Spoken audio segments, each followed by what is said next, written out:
In 2001, in a small village in Yangshuo town, this village had a history of several hundred years. Due to the construction of the Jiangnan ancient town scenic area, the village was demolished. Many nearby scavengers came to the ruins, hoping to find something valuable. Li Zongping, a villager, was one of those scavengers. The old man, over 60 years old, was born and raised in this village. Though he received compensation from the demolition, he couldn't stay idle. Every day, he went out to collect scraps to supplement his household income. One day, he came to the village ruins and rummaged around for a whole day. Weighing the items in his hands, he figured they could fetch 10 or 8 yuan, which left him a bit disappointed. As he was about to head back, he suddenly noticed under a pile of bricks a rusty iron box. This puzzled him. The area had been searched multiple times by others. How could there still be an iron lump like this? He approached the pile of broken bricks to confirm he wasn't mistaken. Sure enough, he was right. Though rusted, the iron was thick and solid, and it wasn't light. It took the old man a long time to dig the iron lump out.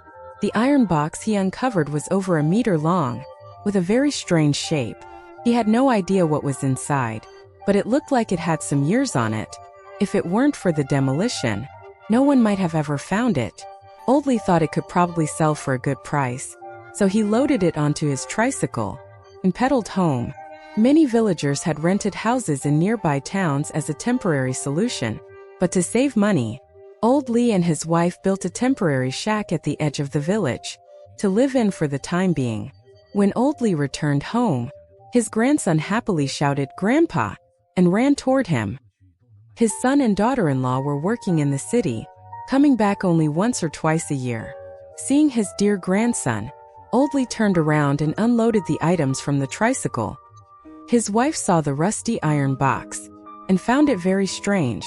For some reason, the sight of it made her feel uneasy and panicked. She asked Old Li what it was. Old Li reassured her, saying it was just an iron box, nothing to worry about, and that he'd sell it the next morning. He moved the items to one side, thinking he had collected enough to make another trip to the scrapyard tomorrow.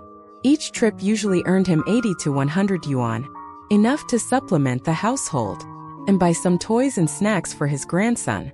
The family of 3 ate dinner and went to bed early, but that night something happened. Old Li didn't know how long he had been asleep when he was suddenly woken by noises outside. He quickly put on his clothes, grabbed a flashlight and went out. The village had been abandoned for a while, and there were rarely people around at night, let alone children. Their shack had no walls, and they didn't have anything valuable. He checked around the house, but saw no one. The sounds of children playing and making noise stopped as soon as he stepped outside. Old Li thought he might have been half asleep and misheard, so he went back inside. His wife, a light sleeper, had sat up when she heard him go out. As soon as Old Li returned, the faint noises started again outside. This struck him as very odd, but his wife didn't seem to hear them. She told him to go back to sleep, as he had to sell scraps the next day. The noises continued for a long time, keeping Old Li awake for quite a while before he finally fell back asleep. The next morning, Old Li was woken by his wife's screams. Their grandson was gone. When his wife woke up, she noticed the boy wasn't there. She thought he might have gone to the bathroom, but after searching for a long time, she couldn't find him, and she panicked. Old Li was alarmed when he heard this. His grandson had been sleeping right beside him. How could he be gone? The boy Xiaopeng usually slept in late. The couple searched within a few hundred meters of the shack, but there was no sign of their grandson. There were no other households nearby, so he couldn't have gone to play at someone else's house. Just as the two were frantic with worry, they suddenly heard a noise coming from the iron box. It was a scratching, grinding sound, like something was clawing at the rusted inner surface. This immediately caught their attention. Could their naughty grandson have gotten himself stuck inside? But how could that be? The box was rusted shut. When Old Li found it, he had tried with great effort but couldn't open it. He decided to try opening it to check. But as soon as his hand touched the box, it felt scalding hot.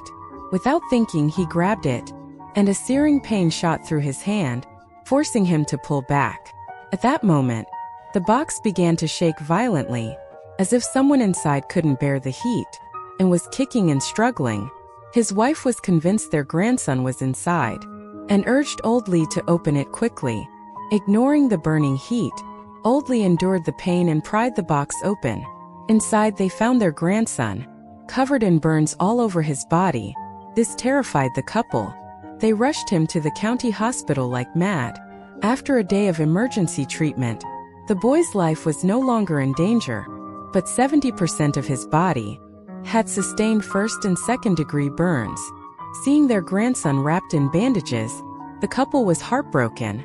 Still puzzled, they asked Xiao Peng why he had climbed into the iron box.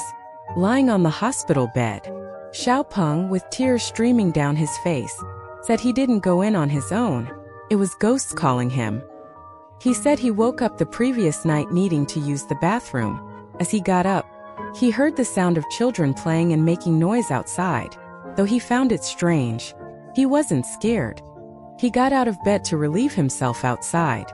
As soon as he stepped out, he saw something bizarre. On the pile of straw his grandfather had stacked, 3 children were playing.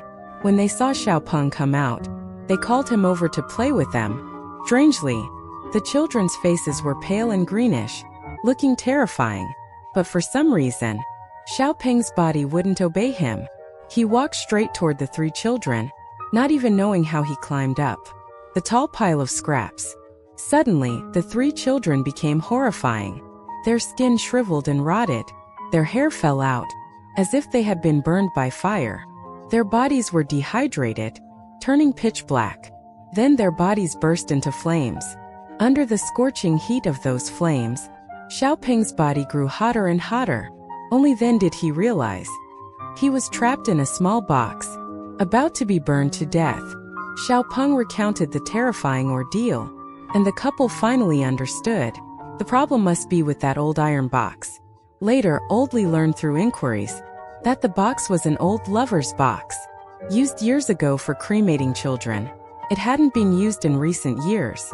There was a folk belief that iron could suppress spirits, ensuring that the ghosts of children who died tragically wouldn't come out to harm people. The following events took place in 1968. That year, responding to the great leader's call to go to the countryside, we were sent to Huma County in Heilongjiang as educated youth. One day, while our youth production team was reclaiming land, a commune member came running over shouting, saying Shaoli had seen a ghost, and urging us to go check on him. When we rushed over, we found Shaoli squatting on the ground, trembling. His terrified expression showed he was deeply shaken. Shivering, he told us what had happened. He had felt the urge to urinate, and went into the woods to relieve himself. While he was doing so, he suddenly felt a chill behind him. Turning around, he saw a pitch-black figure standing in the woods, motionless. At that moment, Shaoli found his body no longer under his control. He stiffly followed the black figure deeper into the forest. The figure led him to a large tree and stopped.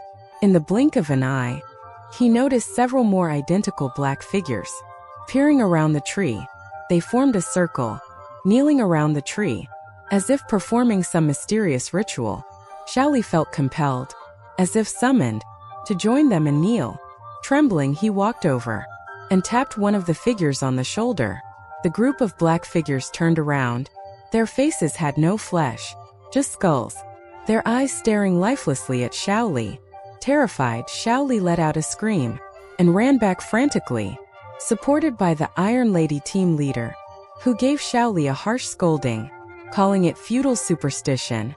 She forced him to return to the tree. There was nothing there. As everyone was heading back, one of the youths suddenly tripped and fell. He looked up to see what had caused it, and nearly wet himself in fear. A bony white hand was gripping his ankle. All the commune members were shocked, but they didn't panic. They immediately grabbed shovels and started digging. Soon they unearthed a large pit, filled with skeletal remains. After an investigation, it was discovered that these were Chinese laborers, captured by the Japanese during the war to build fortifications. Due to an epidemic, they had been buried alive here.